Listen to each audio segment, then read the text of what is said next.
प्रश्न है, क्रोध अच्छा है या बुरा है? यह निर्भर करता है क्रोध करने वाले पर। क्रोध करते समय अगर वो मौजूद रहा, उसने क्रोध को देखा और सही वजह से अगर क्रोध किया गया तो क्रोध अच्छा है। अगर बेहोशी में क्रोध हुआ तो आपको पश्चाताप ही होगा। इसे थोड़ी गहराई से समझते हैं। क्रोध के बारे में, घृणा के बारे में, हिंसा के बारे में हमने हमेशा यही जाना कि ये बुराइयां हैं और इनका परिणाम हमेशा बुरा होता है। विशेषकर क्रोध का परिणाम हमेशा पश्चाताप पर ही समाप्त होता है।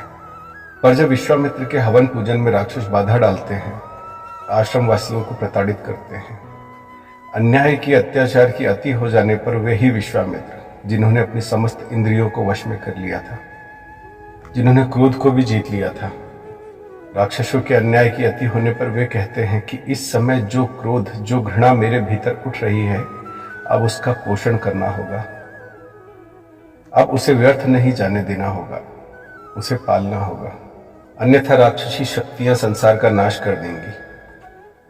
उनका यह क्रोध संसार की भलाई के लिए था, जिसका परिणाम यह हुआ कि वे राम को राजमहलों से बाहर लेकर आए और राक्षसों का समूल नाश हुआ।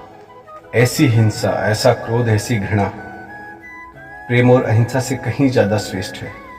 एक कथा सुनी है मैंने। एक व्यक्ति एक सन्यासी के पास गया, महात्मा के पास गया। बोला, महाराज, मैंने जीवन भर बहुत अत्याचार किए, पाप किए, जिसके लिए मैं बहुत पछताता हूँ। कृपा करके मुझे उनसे मुक्त होने का उपाय बताइए, उस दुख से। महाराज ने अपने पास पड़ी एक सूखी सी लकड़ी उठाई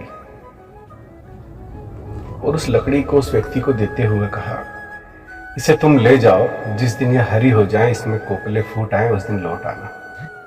वह व्यक्ति वहां से चल दिया, अपने मन में यह विचार करते हुए कि बहुत दान पुण्य करूंगा, साधु सन्यासियों की सेवा करूंगा, गंगा नहाऊंगा, तीर्थों पर जाऊंगा, तभी यह लकड़ी हरी होगी।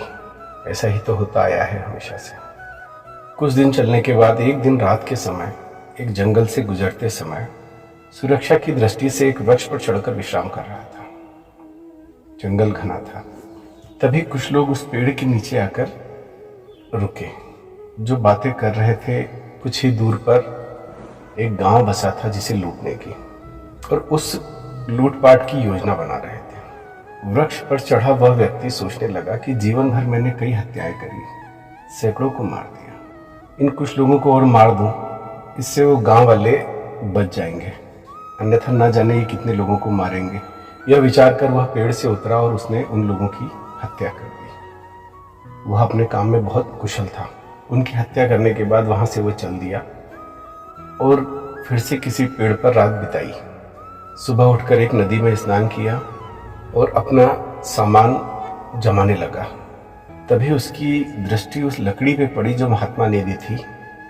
उस सूखी लकड़ी में कोपले फूट आई थी, वह हरी हो चुकी थी। वह लौट पड़ा वहां से, महात्मा के पास जा पहुंचा, बोला, महाराज, ये तो हरी हो गई।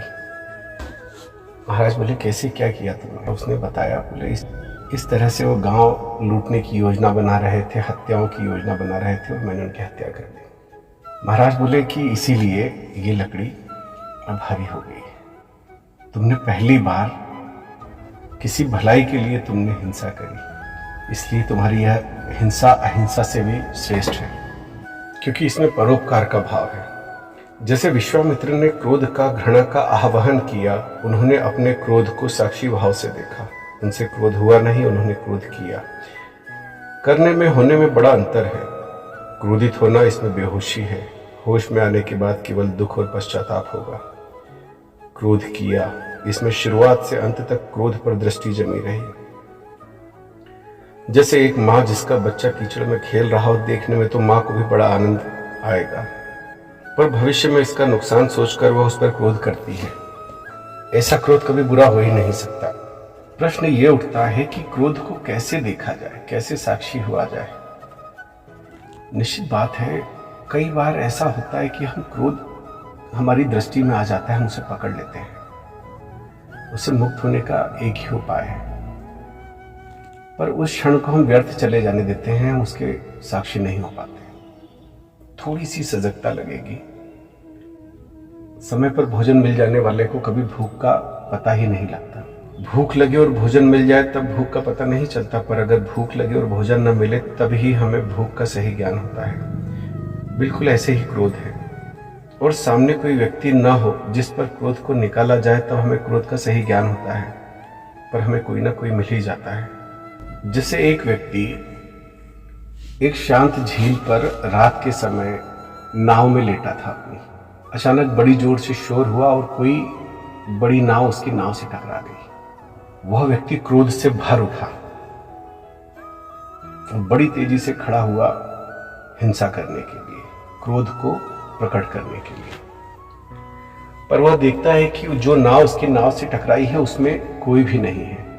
वह नाव कहीं से खुलकर आ गई और बहते हुए आके उससे टकरा गई। पर वह तो अत्यधिक क्रोध से भरा हुआ। जब कोई दिखा ही नहीं उसे सामने, तब पहली बार उसे अपना क्रोध नजर आया। वह जान पाया कि इसका सामने वाले व्यक्ति से, जिस पर हम क्रोध कर रहे हैं, उस व्यक्ति से हमें कोई लेना देना नहीं, यह हमारी अपनी समस्या थी। कहते हैं उसके बाद उस व्यक्ति को जीवन में कभी क्रोध नहीं आया। वो जाग चुका था, वो साक्षी हो चुका था, उसने बहुत गहराई से पहली बार अपने क्रोध को देखा था। हाँ, फिर भी सभी धर्म इसे बुरा मानते हैं। क्यों? क्योंकि हमारा क्रोध सदा कमजोर पर ही आता है। ऐसे समझिए, आप मस्ती में चले जा रहे हैं, पीछे से एक कुत्ता भौंक दे, आप चौंक गए, आपके हाथ में डंडा है तो अब कुत्ते की खैर नहीं। पर अचानक शेर आ जाए तब क्रोध का सवाल ही नहीं, सर पर पांव रखकर भाग खड़े होंगे। ऐसा क्रोध जो बुद्धि के प्रयोग अर्थात सामने वाले व्यक्ति की शक्ति जानने व परिस्थितियों की छानबीन करने के बाद प्रकट हो। कहीं ऐसा न हो कि वह हम पर भारी पड़े। यह सब विचार करने के बाद जो क्रोध आए, यह क्रोध स्वयं के भीतर कमजोरी व भय का प्रमाण है। पर वह क्रोध जो हृदय से सीधे प्रकट हो, बुद्धि बीच में न आए, वह गलत हो ही नहीं सकता। यह क्रोध तभी प्रकट होता है जब एक तरफ धर्म और एक तरफ अधर्म हो। अपने से कमजोर, अपने पे आश्रित और सामने वाले व्यक्ति की क्षमता का आकलन करके क्रोध करने वाला कायर व भीरू ही होगा। ऐसे व्यक्ति में भय और अहंकार भरा होगा। ऐसे क्रोध में विचार करने की क्षमता निश्चित ही नष्ट हो जाती है। समाज में उपेक्षित, तिरस्कृत और बुरा समझे जाने वाले अधिक क्रोधी होते हैं। आत्म प्रदर्शन अर्थात मैं भी कुछ हूं की धारणा पर चोट क्रोध का मुख्य कारण है।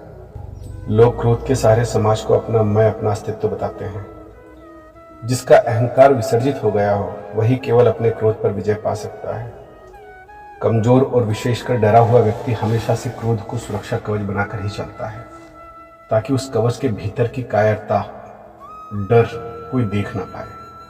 आप किसी दुकानदार के पास जाएं और वह अकारण आपसे नाराजगी भरा व्यवहार करे, तो इसका अर्थ स्पष्ट है कि आपकी तरह दिखने वाले व्यक्ति से उसका पुराना अनुभव ठीक नहीं रहा। जिस तरह सर्प सुरक्षा के लिए फन निकालकर खड़ा हो जाता है, सभी जानते हैं कि वो डसने के लिए या हिंसा के लिए ऐसा नहीं करता, बल्कि ऐसा करने का मूल कारण ही भय है। भय ही है जो मनुष्य को अकारण क्रोधी बनाता है।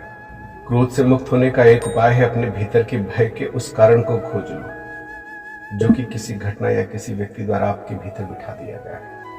आप पाएंगे कि आप क्रोध मुक्त हो गए, भय मुक्त हो गए।